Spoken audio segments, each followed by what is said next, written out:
Olá, amigos da Revolução Industrial Brasileira. Hoje, em novo formato, eu e o Paulo Gala estamos aqui para mais uma vez conversar com vocês a respeito de um assunto que, bom, não há outro assunto na economia brasileira nesses últimos dias. Como você tem visto no Desenho Notícias da Revolução Industrial Brasileira, viram no Conexão Xangai no domingo, e estão vendo aí pela mídia espalhada, está uma histeria. O Brasil, a parte do Brasil que discute economia está de cabelo em pé, eu se tivesse cabelo também estaria, né, a respeito do assunto Petrobras.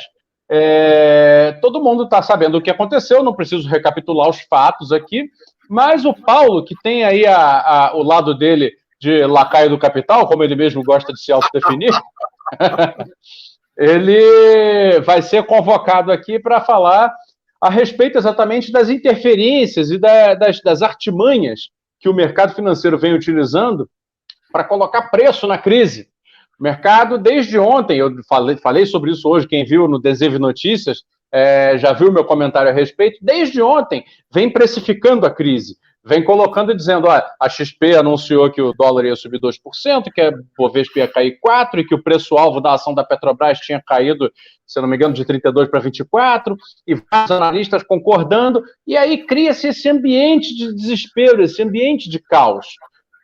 E aí é o que eu quero fazer a provocação ao nosso amigo Lacai, quer dizer, o nosso amigo Paulo aqui ao lado, que é o seguinte, Paulo, esse clima de desespero, esse clima de apreensão, não tem a função de provocar um nivelamento para baixo do preço dos ativos para que eles possam ser comprados e depois vendidos a uma revalorização? Isso tudo não é um grande artifício do mercado para fazer dinheiro com uma derrota na Petrobras agora? Bom, Fausto, é um prazer falar com você, falar com todo mundo. Não, eu acho que não. O valor da Petrobras hoje caiu em 100 bilhões de reais, né? Então foi uma perda de valor realmente devastadora. Teve muita gente que perdeu dinheiro hoje, muita gente. Fundos de pensão, investidores, enfim, de vários tipos, pequenos, médios, grandes, né? Então foi algo inesperado. O mercado não imaginava que o governo fosse fazer esse tipo de interferência na empresa e foi pego no contrapé, né? Claro que o mercado ele sempre tenta ganhar dinheiro de qualquer maneira, e tem gente que vai ganhar dinheiro, vai comprar ação muito mais barata, até porque a Petrobras está num nível de lucro recorde, né? Ela está numa situação muito rentável, né? O petróleo do pré-sal se revelou super barato para extrair, então a lucratividade da Petrobras está fantástica, mais de 100 bilhões de reais de lucro, e é uma super empresa. Agora, eu acho que tem alguns pontos para a gente analisar aqui, Fausto, que são os seguintes. Primeiro, entender por que aconteceu isso justamente agora, né? Sexta-feira passada, o preço do barril em reais atingiu a máxima histórica desde 2012, 13, e o preço da gasolina em reais também. A gente está numa iminência de uma greve de caminhoneiros, é um negócio que está muito latente, e o governo está morrendo de medo disso, né? Porque a gente tem a experiência da greve dos caminhoneiros no Temer, que foi uma experiência traumática, você se lembra bem do que aconteceu. Então, sempre que o preço da gasolina atinge máximas, e do diesel e de todos os derivados, isso começa a despertar muitas tensões no Brasil, porque a gasolina é o preço, e o diesel é o preço de custo base de todo mundo, dos industriais, do serviço, do varejo, não é só o caminhoneiro em si, né? Toda a estrutura produtiva brasileira é afetada pelo preço da gasolina. Isso vem desde muito tempo já, né? Aliás, até me mandaram esses dias, eu coloquei no Twitter uma matéria em que o FHC, em 2002, desautorizou a alta de preços da Petrobras, né? Uma matéria de 2002, vejam que como isso daí vem de longa data, né? Então, na época, lá em 2002, foi uma celeuma, porque o mercado falou, meu Deus do céu, como o FHC, Fernando Henrique Cardoso não deixa a Petrobras aumentar o preço da gasolina, dado que o preço de custo dela aumentou, então não precisa nem entrar no que aconteceu no Lula, na Dilma, desde o FHC essa tensão já está latente. E que tensão é essa? Primeiro que a Petrobras é uma empresa híbrida, né? Ela é metade pública e metade privada. Isso acontece com as estatais que são listadas em bolsa no Brasil. Mesma coisa acontece com a Eletrobras, com o Banco do Brasil. Se você olhar hoje o Banco do Brasil, a ação cai 10% também, né? E a Eletrobras também, porque o mercado inteiro fez a leitura de que agora o governo vai intervir nas empresas estatais.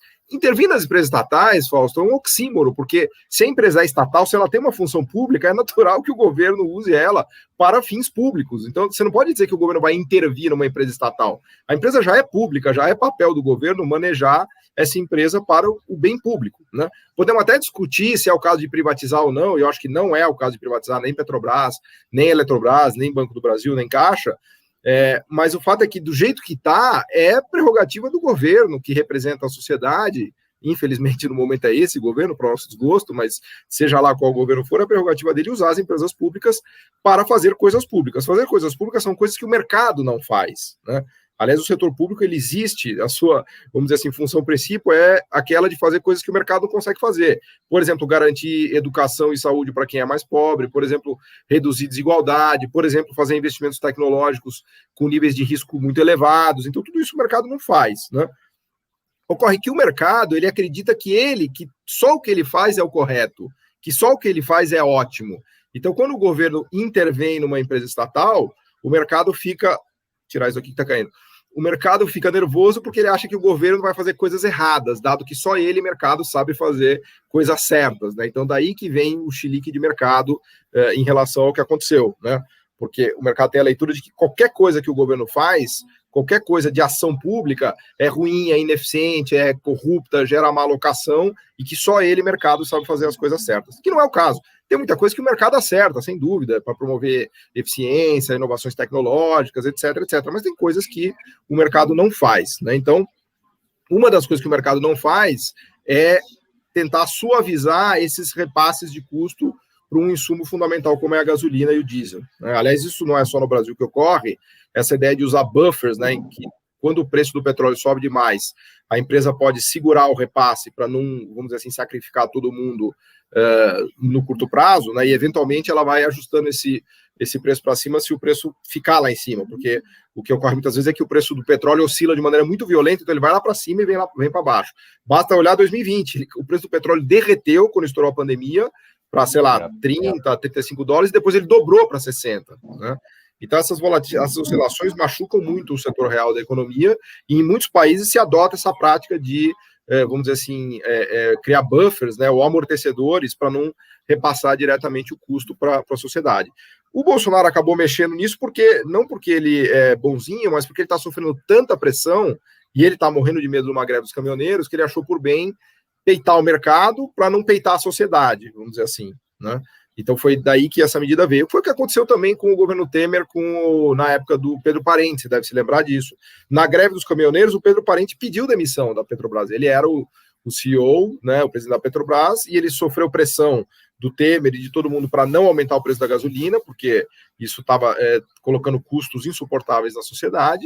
E ele falou, bom, isso não é um problema meu, eu estou aqui para gerir a Petrobras como se fosse uma empresa privada, então eu vou aumentar e dane-se. E aí o Temer falou, não, você não vai aumentar, e aí ele pediu demissão. Ou seja, para mostrar que isso é um problema estrutural que tá aí na economia brasileira e se deve ao peso e ao tamanho da Petrobras. Lembrando que a Petrobras é a nossa monopolista de fato, né, de refino de petróleo, de fornecimento de gasolina, né, que ela importa, ela domina todas as cadeias de distribuição. Eu costumo brincar que a Petrobras é uma espécie de ministério do petróleo, né? Não dá para você tratar ela como se fosse uma empresa privada. E, ademais, se ela fosse privatizada, ela ia ser um gigante monopolista tão poderoso que ela ia botar o Brasil de joelhos. Então, é melhor que ela fique realmente embaixo do guarda-chuva do governo, né? Então, assim, queria ver a sua reação a tudo isso que eu estou falando, mas é mais ou menos dessa maneira que eu enxergo o que tá acontecendo. Tudo que você falou está correto, sem dúvida nenhuma, mas assim, eu gostaria de colocar outros pontos aqui, que é o seguinte, a Petrobras, eu entendo ela como uma espécie assim, de missão institucional do governo brasileiro, iniciada lá atrás, há 70 anos, né, com a missão de colocar o Brasil num panorama econômico de segurança energética.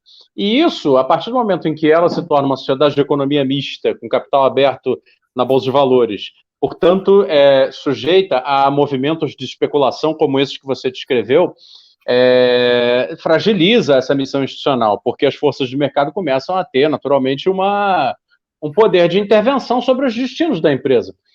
Agora mesmo na TV, eu não tinha essa informação, tem uma pessoa no conselho que saiu da Shell e está no conselho da Petrobras agora. Então, esse tipo de intervenção, esse tipo de entrada, a partir do fato de que ela, por ser uma empresa de capital aberto, acaba precisando responder aos critérios técnicos e políticos estabelecidos pelas forças de mercado, põe para dentro uma pessoa que, né, até poucos dias atrás estava na Shell, com o argumento tecnocrata de que conhece o mercado de petróleo, cria incompatibilidade. Então, essa é a maneira como eu vejo. Então, para mim, o erro original é a abertura de capital da Petrobras. A partir do momento que ela, como missão institucional do Brasil, né, no sentido de assegurar segurança energética e, em segundo lugar, virar um vetor de desenvolvimento através das tecnologias associadas à cadeia de petróleo e gás, ela é incompatível com as forças de mercado e as suas influências. É assim que eu vejo o assunto Petrobras. Evidentemente, isso me leva a uma posição que talvez seja um pouco mais considerada mais radical por alguns, mas eu acho que é uma posição que se sustenta e que eu realmente acho que deveria haver algum mecanismo de recompra das ações ou de retirada para que ela deixasse de ser uma sociedade de economia mista e voltasse a ser uma empresa pública. O que não significa dizer que ela precisaria continuar sendo um gigante que ela é. Porque, digamos, eu aceitaria que a Petrobras não fosse a holding Petrobras e fosse um conjunto de empresas. Então, que ela virasse um grande sistema nacional de segurança energética e inovação tecnológica em petróleo e gás, composto de uma variedade de empresas públicas, geridas de várias maneiras diferentes. É possível pensar outros formatos institucionais para o complexo Petrobras, o complexo petroquímico brasileiro.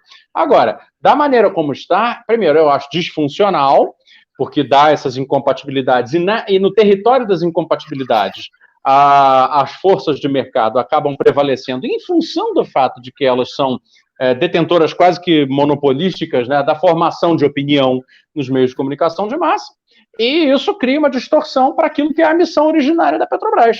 Tá? E aí, essa distorção sempre terá um mesmo perdedor, que é a sociedade brasileira. Assim eu avalio. Então, assim, se o horizonte de recompra de ações, de retirada da Petrobras das bolsas de valores onde ela é negociada, hoje parece ser muito longínquo, né? Talvez menos longínquo seja pensar outras coisas. Por exemplo, retomar a BR Distribuidora, que foi, né, privatizada em 3 partes, né? Houve a primeira venda de ações de 30 e poucos por cento, depois mais uma de 20 e tantos por cento, e os remanescentes 30 e poucos por cento no ano passado foram alienados. Hoje, então, a BR Distribuidora, que comercializa combustíveis pelo Brasil, é propriedade de um fundo canadense e de uma empresa franco-belga de energia que vem abocanhando quinhões enormes do setor elétrico brasileiro, que é a Engie. E aí, esse tipo de coisa acaba criando problemas, né? Os mesmos, só que aí já na economia real. Ou seja, esse complexo de elementos nos leva para uma situação de dependência energética desnecessária. E aí, embora o que eu defenda seja uma postura que possa ser considerada um pouco radical, eu admito isso, mas eu acho que se sustenta, eu queria terminar meu argumento dizendo que, vendo a live de quinta-feira sobre teoria marxista da dependência, que você, André, Elias e Jones Manuel e Juliane Furno fizeram, né? Eu fico me achando quase que um bom moço, porque vocês estavam discutindo o processo revolucionário ali. Ou seja, eu realmente considero que está dentro do horizonte político, embora um pouco forçado, embora um pouco conflituoso, mas dentro do horizonte político real, a retomada do controle soberano da Petrobras como questão de segurança energética para o Brasil, como projeto de futuro. Aí, obviamente, assim, só eu falar isso na sua presença, devo ter ajudado a derrubar a ação da Petrobras um pouco mais ainda, o mercado ainda está aberto enquanto a gente grava. Mas diga lá. Eu acho que quem investe na Petrobras tem que ter bem claro que tem um sócio, um parceiro muito grande chamado governo brasileiro. Então ninguém é ingênuo nessa história, né? Se você compra ações do Banco do Brasil, da Eletrobras e da Petrobras, você tem que saber que o seu sócio é aquele, né? Enfim, não preciso explicar para você como é que funciona o mundo dos negócios, né? Sociedade é sociedade, cada sócio se comporta de um jeito. O que o mercado fica nervoso é que o sócio dele nessas empresas, que é o governo, tem outras missões, tem outras funções, né? E na visão do mercado, essas funções são equivocadas, né? Porque é para fazer favor político, é para fazer corrupção, é para fazer investimento que não tem pé nem cabeça. E é evidente que há esses problemas e há essas falhas, mas há também um elemento de missão pública que você colocou que é fundamental, que é desenvolver uma segurança energética, que é desenvolver tecnologias. Vou te dar um exemplo, Fausto. A Saudi Aramco, que é a gigante do petróleo da Arábia Saudita, ela anunciou semana passada que ela só vai comprar insumos e equipamentos de multinacionais que transferirem tecnologia para ela. A missão da Saudi Aramco é desenvolver toda a cadeia de refino e de derivados de petróleo na Arábia Saudita. Para não ir muito longe, os Estados Unidos proibia a exportação de petróleo até 2015, porque ele considera um insumo básico fundamental. O governo Trump vetou várias tentativas de compra de refinarias por chineses, porque, obviamente, os Estados Unidos encaram o petróleo não é banana, petróleo é petróleo, né? Então, existe uma questão pública estratégica que é fundamental quando a gente analisa o setor de petróleo. Eu não fecharia o capital da Petrobras. O que eu faria é deixar o setor privado minoritário, né? Porque o grande problema no Brasil é que a gente deu um peso de meio a meio, e aí ficou um negócio meio mal parado, porque ela não é nem uma empresa pública nem privada. Então ela acaba tentando servir dois senhores e não serve nenhum deles, porque ela não pode fazer coisas públicas porque o mercado fica bravo, mas se ela se comporta só como uma empresa puramente privada, o governo sofre muita pressão e não aguenta o tranco e vai lá e é obrigado a mexer. Né? Então fica um negócio meio mal resolvido. Claro que a vantagem dela estar na bolsa, listada com capital aberto, é que ela pode se financiar de maneira muito mais barata, pode ter acesso a mais capital. Eu não sou contra isso. Precisaria ficar bem claro que ou ela é uma empresa privada ou pública, e tem que se fazer uma opção. Na minha cabeça, ela deve ser pública. Ao ser pública, quer dizer que o sócio majoritário deve ser o governo. E o mercado é bem-vindo como minoritário, pode investir. Veja, a Petrobras achou o pré-sal por conta de uma decisão pública. Ela quis furar o poço mais fundo, que a Shell não quis. Então, o poço onde foi encontrado o petróleo do pré-sal foi encontrado graças a uma decisão de missão de Estado com uma visão de longo prazo. A Shell, que era parceira da Petrobras, não quis furar mais fundo, quis economizar 150 milhões de dólares, que era o custo de furar aquele poço, e ficou de fora. E quem era acionista da Petrobras ganhou muito dinheiro. Você deve lembrar que a ação da Petrobras chegou a ser cotada a, sei lá, 2, 3 dólares, depois foi a 20 dólares. Então, com isso eu quero dizer que o setor privado, sendo sócio do setor público, também pode ganhar muito dinheiro, né?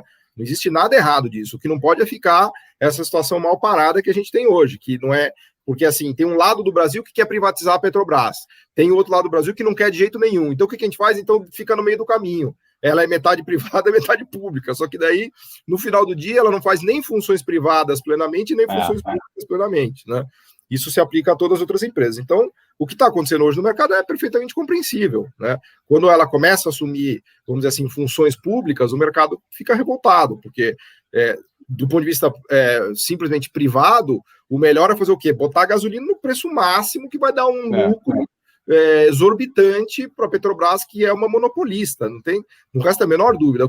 A questão que a gente coloca aqui, né, Fausto, é se isso é o melhor para o Brasil, se isso é o que vai levar ao desenvolvimento econômico, produtivo, tecnológico, se vai atenuar a dificuldade de quem está mais exposto à alta de preço de combustíveis, de alimentos, de derivados e assim por diante, né? Então, é mais ou menos esse o dilema que tá colocado aí. Eu acho que essa é a maneira, vamos dizer assim, que nos ajuda a entender o imbróglio, né? Total. Você trouxe um assunto interessante aí que eu queria comentar também, a respeito dos buffers, né, dos amortecedores de mercado. Não só os Estados Unidos proibiam a exportação de petróleo até 2015, medida essa que só mudou em função das descobertas de gás de xisto, né, que aí está mudando a matriz energética norte-americana, e por causa disso eles estão menos dependentes, olha que ironia da história, do próprio petróleo, e aí por isso começaram, se não me engano, em 2015 que você falou, né, a permitir a exportação do produto essencial, que era todo mantido dentro da fronteira nacional, o que é uma obviedade.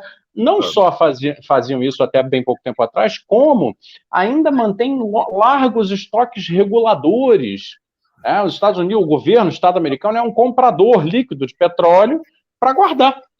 E isso é uma coisa que eu tenho dito nos meus comentários, que eu estou falando desde sexta-feira no canal, porque todo mundo me pergunta, mas como é que então faz com a questão do preço? Porque vai fazer que preço? A Petrobras vai tomar o prejuízo? Como é que funciona isso? Como é que você regula isso de alguma maneira?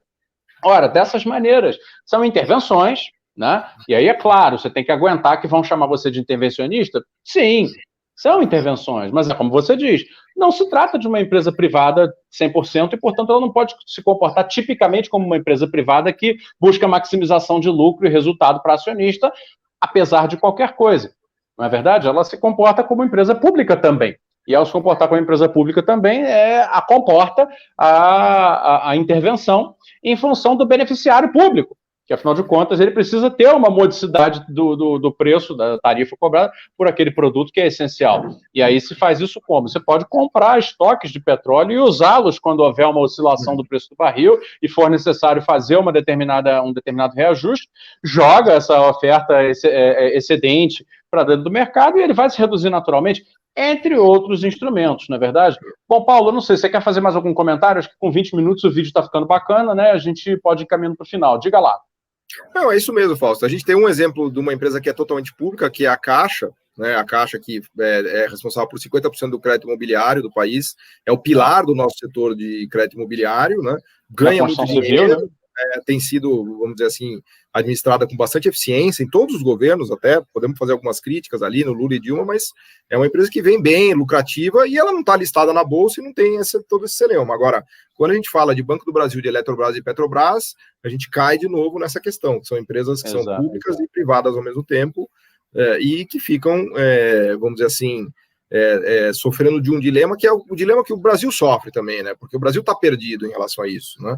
O Brasil não sabe bem se ele quer ter um projeto nacional com empresas públicas que vão nos ajudar a se desenvolver, ou se a gente simplesmente vai entregar tudo na mão do mercado e deixa que o mercado resolve, né? Então, a Petrobras, na verdade, ele é um símbolo dessa, vamos dizer assim, dessa hesitação e dessa indecisão do Brasil do que fazer, né? Acho que é mais ou menos isso, Fausto.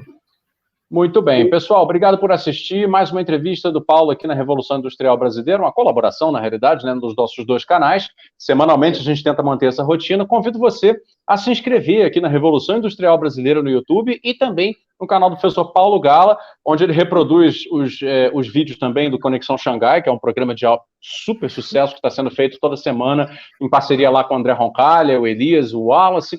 E convidar você a compartilhar esse vídeo, curtir, deixar o like, porque esse é um assunto muito sério e que quanto mais gente der atenção às visões alternativas, eu acho que mais saudável fica o nosso debate fora das histerias que pensam apenas pelos critérios de mercado, apenas pelos critérios que são reproduzidos na mídia de massas do Brasil. Tem visões alternativas e eu acho que você merece conhecê-las. Obrigado, pessoal. Até uma próxima.